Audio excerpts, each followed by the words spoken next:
नमस्ते। आज हम गोस्वामी तुलसीदास जी द्वारा रचित श्री रामचरितमानस के बालकांड की पावन कथा सुनने जा रहे हैं। यह कथा भगवान श्री राम के अवतार, उनके बाल्यकाल और उनके जीवन के प्रारंभिक प्रसंगों का सुंदर चित्रण करती है। तो आइए भक्ति और श्रद्धा के साथ इस कथा में डूब जाएं। सबसे पहले हम बात करते हैं उस समय की, जब सृष्टि में धर्म का ह्रास होने लगा था। पृथ्वी पर अधर्म, अन्याय और पाप बढ़ने लगे। देवता, ऋषि मुनि और धर्म के रक्षक सभी व्याकुल हो उठे। तब पृथ्वी माता गौ के रूप में भगवान विष्णु के पास पहुंची और अपनी व्यथा सुनाई। उन्होंने कहा कि राक्षसों का अत्याचार असहनीय हो गया है और धर्म की रक्षा के लिए प्रभु को अवतार लेना होगा। भगवान विष्णु ने पृथ्वी माता को आश्वासन दिया कि वे स्वयं मानव रूप में अवतरित होंगे और इस धरती को राक्षसों के अत्याचार से मुक्त करेंगे। इधर स्वर्गलोक में भी हलचल थी। रावण, जो लंकापति और राक्षसों का राजा था, अपने बल और विद्या के अभिमान में चूर था। उसने सभी देवताओं को पराजित कर स्वर्ग पर कब्जा कर लिया था। रावण को भगवान शिव और ब्रह्मा जी से वरदान प्राप्त था कि उसे कोई देवता, गंधर्व, यक्ष या राक्षस मार नहीं सकता, लेकिन उसने मनुष्य और वानर को तुच्छ समझा और उनसे वरदान में मृत्यु की मांग नहीं की।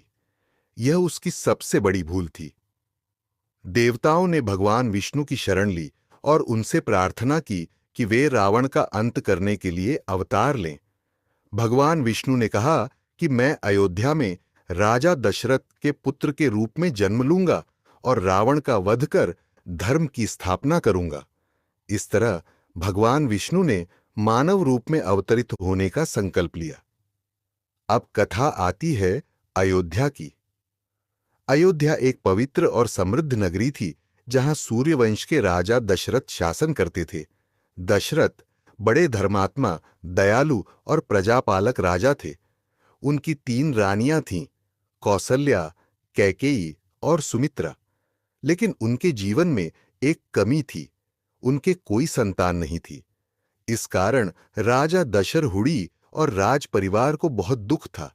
संतान प्राप्ति के लिए राजा दशरथ ने अपने गुरु वशिष्ठ और अन्य ऋषियों से सलाह ली। ऋषियों ने सुझाव दिया कि वे पुत्र कामेष्टि यज्ञ करें। इस यज्ञ के लिए महर्षि ऋष्यशृंग को आमंत्रित किया गया। महर्षि ऋष्यशृंग एक तपस्वी थे, जिनका जन्म एक हिरणी के गर्भ से हुआ था। उनके तप के प्रभाव से यज्ञ संपन्न हुआ। यज्ञ के अंत में हविर्भाग से एक दिव्य पुरुष प्रकट हुए। उन्होंने राजा दशरथ को खीर का पात्र दिया और कहा कि इसे अपनी रानियों में बांट दें। राजा दशरथ ने खीर को कौसल्या, कैकेयी और सुमित्रा में बांट दिया। कुछ समय बाद भगवान विष्णु ने 4 पुत्रों के रूप में अवतार लिया।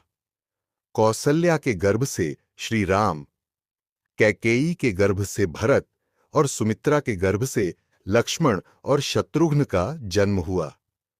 अयोध्या में हर्षोल्लास का माहौल था। चारों भाइयों का पालन पोषण बड़े लाड़ प्यार से हुआ।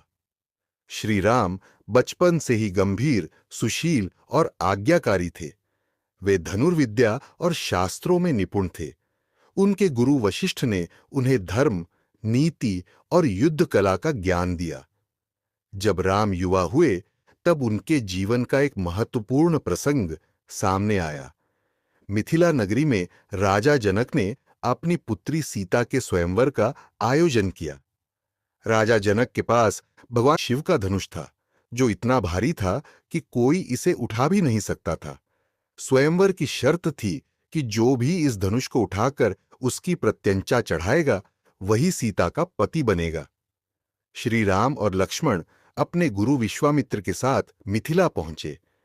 विश्वामित्र एक महान ऋषि थे, जो पहले राजा थे लेकिन तपस्या के बल पर ब्रह्मर्षि बने। उन्होंने श्री राम को युद्ध कला और दिव्यास्त्रों का ज्ञान दिया था। मिथिला में स्वयंवर सभा सजी थी। कई राजा और राजकुमार आए, लेकिन कोई भी धनुष को हिला तक न सका। तब विश्वामित्र के आदेश पर श्री राम ने धनुष उठाया और उसकी प्रत्यंचा चढ़ाने का प्रयास किया। भगवान राम ने न केवल धनुष की प्रत्यंचा चढ़ाई, बल्कि उसे तोड़ दिया। सभा में हर्षनाद गूंज उठा। इस प्रकार श्री राम और सीता का विवाह संपन्न हुआ। सीता, जो माता लक्ष्मी का अवतार थीं, भगवान राम की धर्मपत्नी बनी। उनके साथ भरत, लक्ष्मण और शत्रुघ्न के विवाह भी मिथिला की राजकुमारी और राजा जनक की भतीजियों के साथ हुए। चारों भाइयों का वैवाहिक जीवन सुखमय रहा। बालकांड में एक और महत्वपूर्ण प्रसंग है विश्वामित्र का आगमन।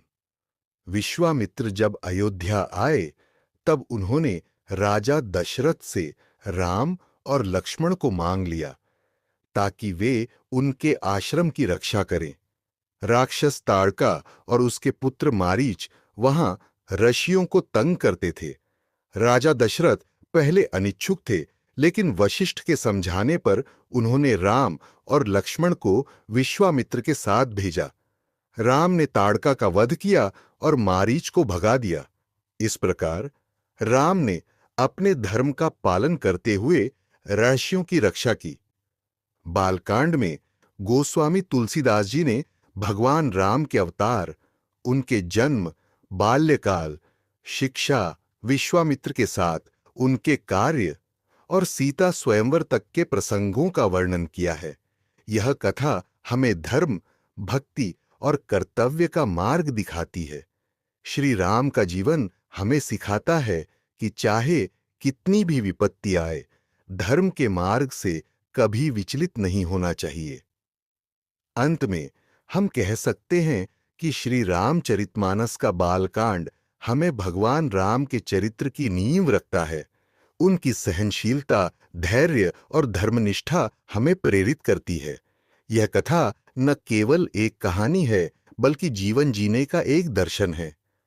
जय सिया राम।